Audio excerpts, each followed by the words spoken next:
কেটেই ফেলবো সব। হ্যাঁ, কষ্ট করে লাগানো ফুলকপিগুলো শেষ পর্যন্ত কেটে ফেলতে হলো।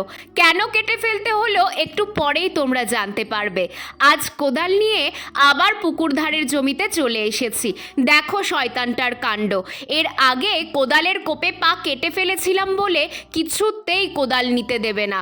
ওরে, আজকে ক্রক্স পরে এসেছি আর এই কোদালের ধারও নেই, এই বলে অনেক করে বুঝিয়ে আমার কষ্ট করে লাগানো ফুলকপিগুলো কাটতে শুরু করলাম।